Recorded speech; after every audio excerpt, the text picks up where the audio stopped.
I just wanted to kind of introduce a new idea here. I mean, it's probably an old idea, but also a new idea. This was years ago that I played the Ouija board a lot, and one strange evening I was playing, and I asked the question, who are we talking to when we speak to the Ouija board? And the reply was, in your future, man will be able to speak with his ancestors, contrary to popular belief that you were speaking to your ancestors, which meant basically that in our future, we're going to discover ways to talk to the past and deliver messages through the past.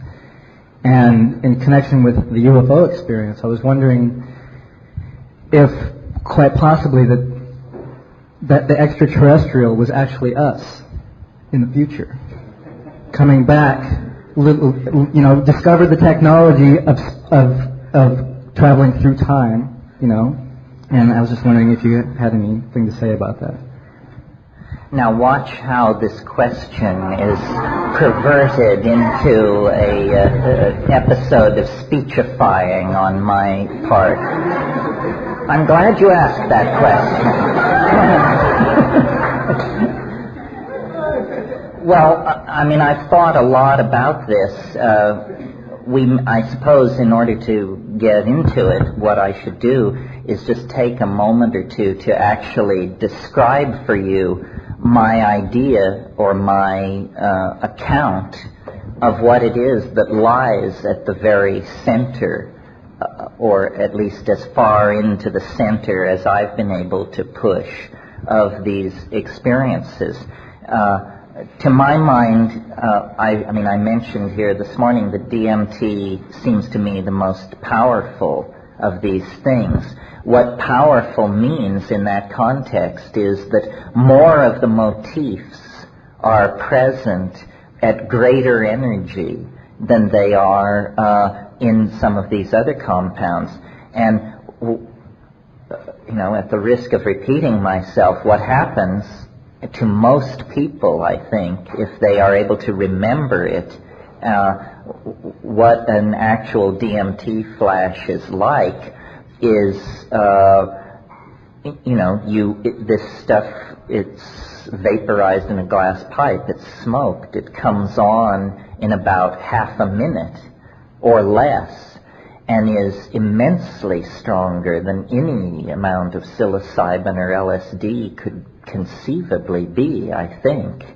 And what happens is, and I'll speak in the first person just to make it manageable, what happens is I break into a space. First of all, I am fully myself. In other words, I am exactly who I was before. That's why on one level I say DMT doesn't affect your mind. You are not euphoric, ecstatic. You are exactly who you were before. But there is a sense of pushing through a membrane of some sort. There's actually a sound as though someone had wadded up a cellophane bread wrapper. That crackling sound, which some people assumed erroneously were brain cells frying in your cerebellum. A friend of mine said it's your soul as radio intellect-y leaving your body through the top of your head. Well, whatever it is, you burst into a space, I burst into a space that is inhabited. That's the first shocker.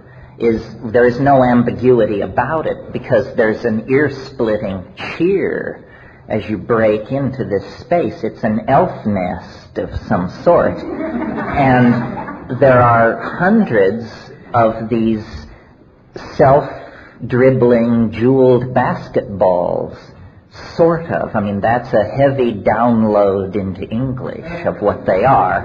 But they are autonomous, separate from the background, and they bound forward, screaming hello, basically. And for someone who expected insight into their relationship or their financial circumstances, this is a fairly astonishing and rapid turn of development. And they are intently focused upon you. I mean, when it happens to me, they yell hooray, and then they are like long-lost acquaintances. They literally pour over you. They crawl over you. You're being hugged by a troop of hyperspatial machine elves.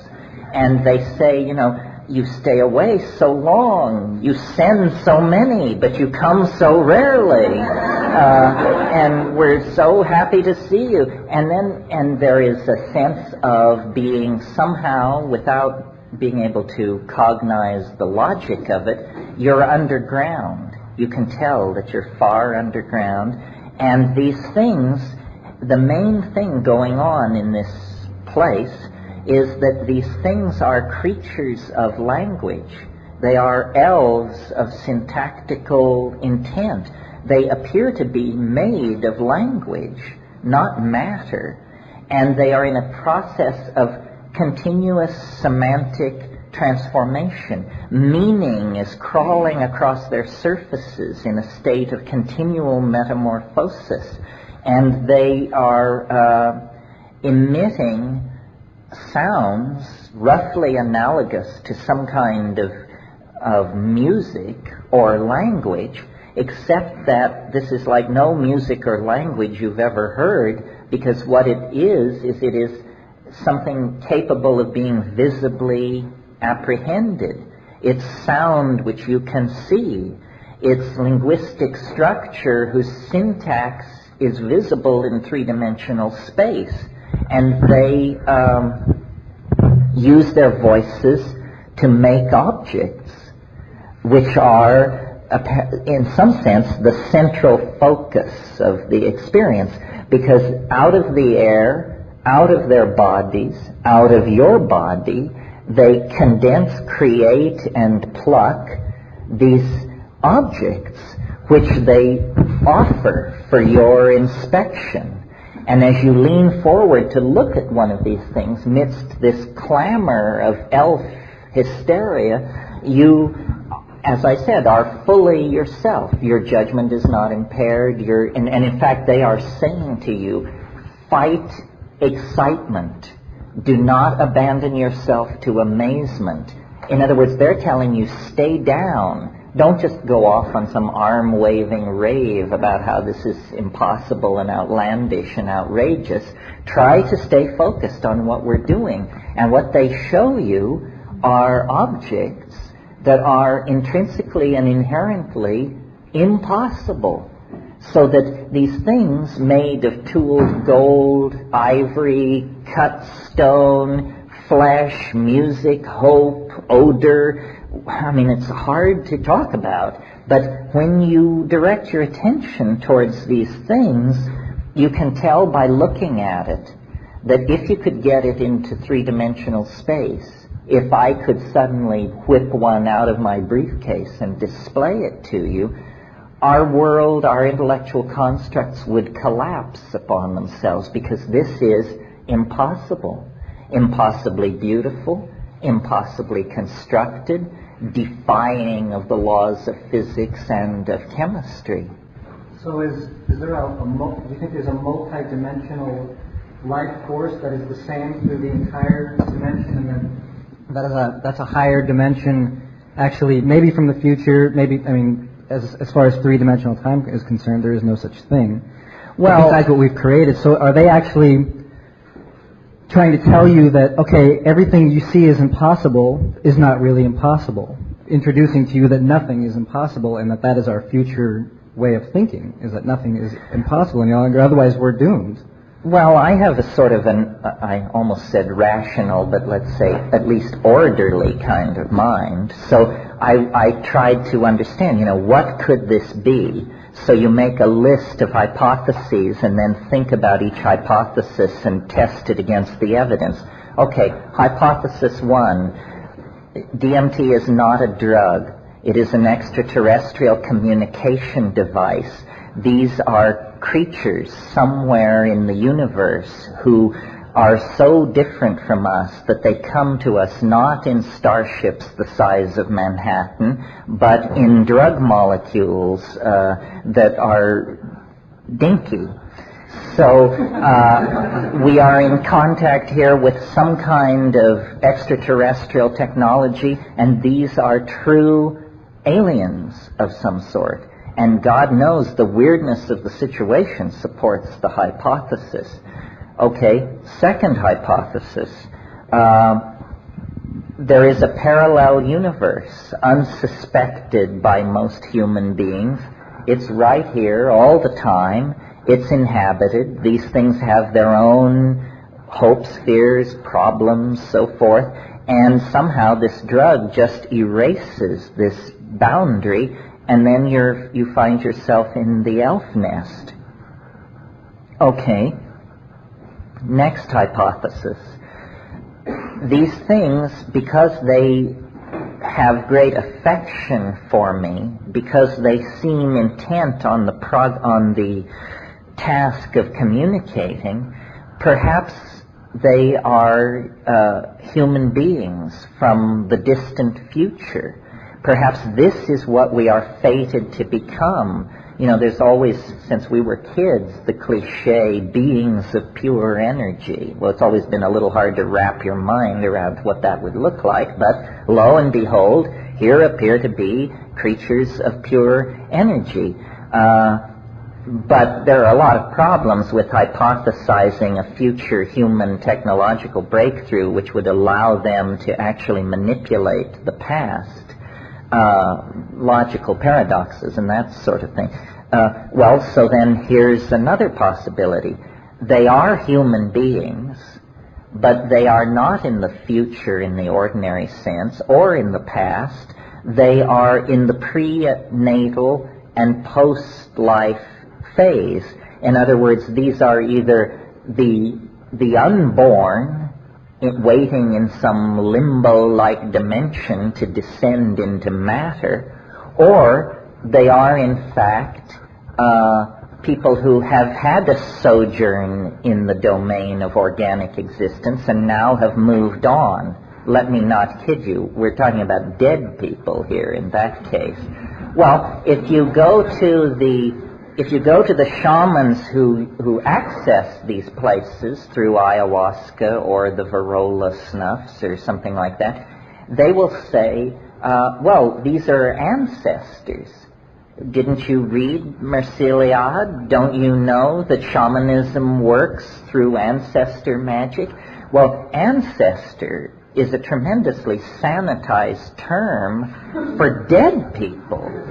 And if what is actually happening here is that the much argued about soul is actually made visible by this pharmacological strategy, I mean, God knows why, but God knows why anything else is the way it is, then this is truly big news. This is the confounding of rationalism. If what is happening is that by pushing the frontiers of pharmacology, we discover a way to even momentarily and temporarily erase the boundary between the living and the dead, then this is a 180-degree turn on the evolution of culture that not even the most technically infatuated among us are prepared to assimilate. I mean, it's no challenge on that scale of things to expect visitors from Zenebel Ganubi or Zeta Reticuli or some other distant piece of real estate,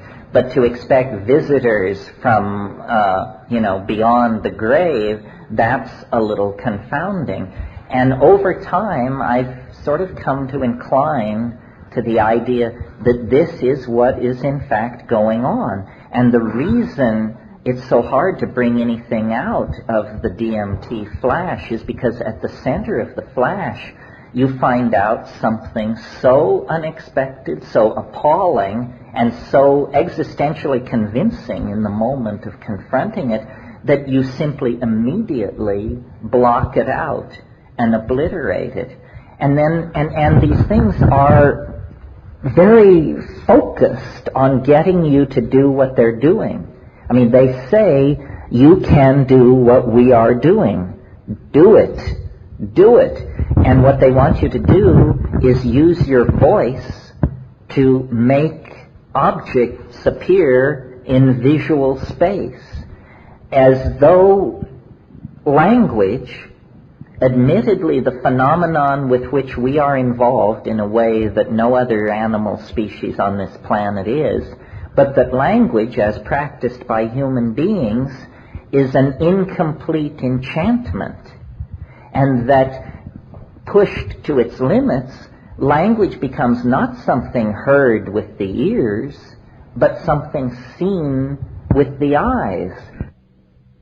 On the brink, potentially, through pharmacological re-engineering of ourselves and through studying of these shamanic states of mind, about to move into a domain where we see each other's thoughts. Now, normally when we conceive of telepathy, we think of it as you hear what I think. Telepathy is you see what I mean. You see, telepathy is a function which goes on in the domain of seeing, not of hearing. And why this is important, rather than just some weird psychic ability, is because our boundaries are based on our relationship to our language. If you could see what I mean, in a fairly profound sense, you would be me. In a much more profound sense than when you hear what I say. Because think about it for a minute. Analyze what normal, ordinary communication is. I want to communicate with you. I consult my internal dictionary, and I carefully choose words out of my dictionary, and I string them together according to the rules of English syntax. I then activate, if I've done things in the right order, I then activate my vocal apparatus. I impart a vibration, an acoustical wave, unto the surrounding medium, which is air. This vibration moves across space. It enters through the holes on both sides of your head as a pressure wave. You then, analyzing this incoming waveform, rush to your dictionary, and you break up this incoming wave signature and attempt to map it to words in your dictionary. Now, if your dictionary and my dictionary are the same, then you will, lo and behold, reconstruct my thought in the confines of your brain-mind system. But notice the caveat that was slipped in there. If your dictionary and my dictionary are the same. But they never are. I mean, maybe they are if you ask, can you tell me what time it is, or would you please turn down the stereo? But if you're talking about anything of interest, depth, ambiguity, or complexity, then chances are your dictionary and my dictionary only generally assimilate to congruency with each other. So then ambiguity creeps in. You think you understand. I think you understand. And on that shaky foundation, we begin to build further semi-understandings. And then we drift off in the general direction of misapprehension eventually. Well, if you could see what I mean, there would be no ambiguity in our communication. The intention of language would be established in visual space with an existential modality about it similar to sculpture. I would make it, but having made it, you and I would both examine it, walk around it, and have the faith that we were looking at the same thing. And this would tend to erase our boundaries.